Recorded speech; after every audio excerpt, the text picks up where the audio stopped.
आज हम लोग पढ़ने वाले हैं एनिमल किंगडम के बारे में कि एनिमल किंगडम को हम दो भागों में विभाजित करते हैं, जिसमें पहला है नॉन प्रोडेटर और दूसरा है प्रोडेटर। नॉन प्रोडेटर में कौन से जंतु आते हैं जिसमें जंतुओं की स्टार्टिंग होती है, लाइफ शुरू होती है। फॉर एग्जाम्पल सिंपल से कॉम्प्लेक्स एनिमल, जैसे कि हमने देखा है कि प्रोटोजोआ, फाइलम प्रोटोजोआ से नॉन प्रोडेटर की शुरुआत होती है। उसमें हम लोग अमीबा पैरामीशियम पढ़ते हैं, ठीक है, और साथ ही दूसरे फाइलम जो है हम वो पढ़ते हैं, जिसमें प्रोटोजोआ के बाद पोरीफेरा, फिर coelenterata, ctenophora, platyhelminthes, nemathelminthes, alligator, arthropoda, mollusca और इकाइनोडर्मेटा। इनके बारे में हम लोग पढ़ते हैं।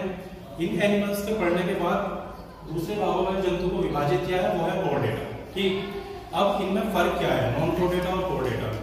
नॉन प्रोडेटर और प्रोडेटर में मेन फर्क ये होता है कि जो नॉन प्रोडेटर होते हैं वो शुरुआती एनिमल्स होते हैं, इनके पास कुछ फीचर्स एब्सेंट होते हैं जो कि प्रोडेटर में प्रेजेंट होते हैं।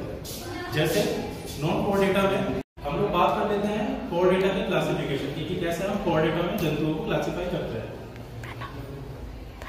ये जो प्रोडेटर है इसको हम लोग दो भागों में विभाजित करते हैं, जिसमें एक आता है एक्रेनिएटा और दूसरा आता है क्रेनिएटा। एक्रेनिएटा जैसे आप नाम से ही समझ पा रहे हैं कि ए मतलब एब्सेंट, इसमें क्रेनियम जो कपाल गुहा होती है वो एब्सेंट होती है, यानी कि ब्रेन जो होता है वो कैविटी में नहीं होता है। जो क्रेनिएटा होता है इसके पास क्रेनियम होती है, ठीक है, इन जंतुओं के पास ब्रेन जो होता है वो क्रेनियम में सेफ रहता है। ठीक, फॉर एग्जांपल हमारे अंदर ब्रेन जो होता है वो हमारे अंदर खोपड़ी के अंदर सेफ रहता है। ठीक, अब इसको जो क्रेनिएटा है, ठीक, इसको हम लोग सब फाइलम वर्टिब्रेटा में डिवाइड करते हैं। ठीक, और इसको हम लोग दो डिवीजन में डिवाइड करते हैं फर्दर, जिसमें एग्नेथा और नेफ्रोस्टोमेटा आता है। एग्नेथा में हम लोग जानते हैं कि ए का मतलब होता है एब्सेंट, नेथा का मतलब होता है जॉ। इन जंतुओं के पास जॉ जो होता है वो एब्सेंट होता है, जॉ नहीं पाया जाता है। नेफ्रोस्टोमेटा में जॉ जो होते हैं वो प्रेजेंट होते हैं। ऐसे ही जो एक्रेनिएटा पोर्शन था इसको हमने डिवाइड किया है प्रोटोप्रोडेटा में। ठीक, यानी कि जब हम प्रोडेटा को डिवाइड कर रहे हैं तो हमने दो मेन भागों में विभाजित किया है, जिसमें एक आ गया प्रोटोप्रोडेटा और दूसरा आ गया वर्टिब्रेटा। अब प्रोटोप्रोडेटा में कौन से जंतु आते हैं, इसको सब फाइलों में डिवाइड किया है, जिसमें पहला है हेमिप्रोडेटा, दूसरा यूरोप्रोडेटा, तीसरा सिफेलोप्रोडेटा। हेमिप्रोडेटा का उदाहरण जो है वो है बेलेनोग्लोसस। एक दूसरा एग्जांपल और होता है जिसको हम लोग बोलते हैं सेपोग्लोसस। ठीक, दूसरा यूरोप्रोडेटा है जिसका एग्जांपल होता है हर्डमानिया।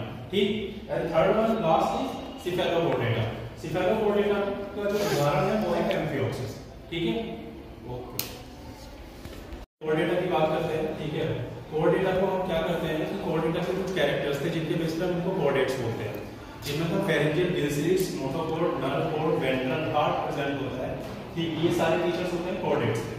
अब प्रोडेट्स को हम दो भागों में विभाजित करते हैं, प्रोटोप्रोडेट्स और वर्टिब्रेट। प्रोटोप्रोडेट्स में जैसा बताया कि तीन इसको हम सब फाइलम में डिवाइड कर सकते हैं।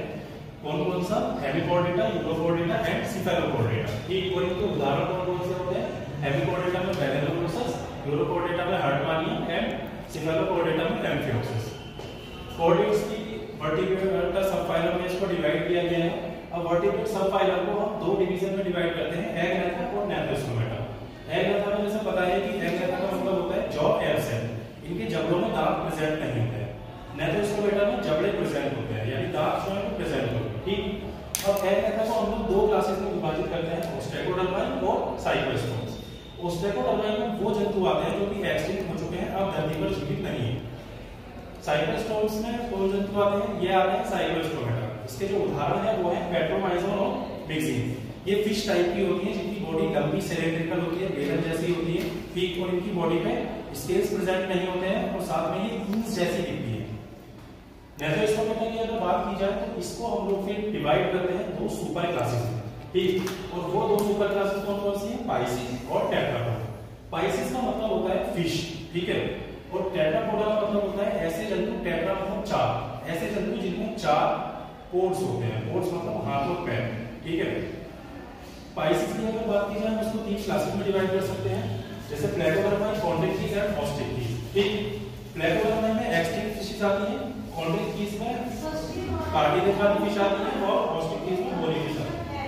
कार्टिलेज फिश जो होती है इनका शरीर कार्टिलेज का बना हुआ होता है, उदाहरण के लिए टॉर्पिडो, इलेक्ट्रिक रेज। ऑस्ट्रिक्टिस की अगर बात की जाए तो बोनी फिश होती है, मतलब इनका शरीर बोन्स का बना होता है। ठीक, और इसके जो उदाहरण होते हैं वो होते हैं जैसे लेबियोरोहिटा, कैटरा, ये फिशेस। टेट्रापोडा को हम इसमें चार क्लासों में विभाजित करते हैं, इसमें एम्फीबियन, रेप्टाइलियन, एप्स और मैमेलियन। इन 4 क्लासों में विभाजित करते हैं। एम्फीबियन में हम लोग फ्रॉग्स के बारे में पढ़ते हैं, रेप्टिलियन में स्नेक्स के बारे में पढ़ते हैं, क्रोकोडाइल के बारे में पढ़ते हैं, एप्स के अंदर बर्ड्स के बारे में पढ़ते हैं और मेमेलिया में हम लोग कैट, डॉग, एलिफेंट, ह्यूमन इन सब के बारे में पढ़ते हैं।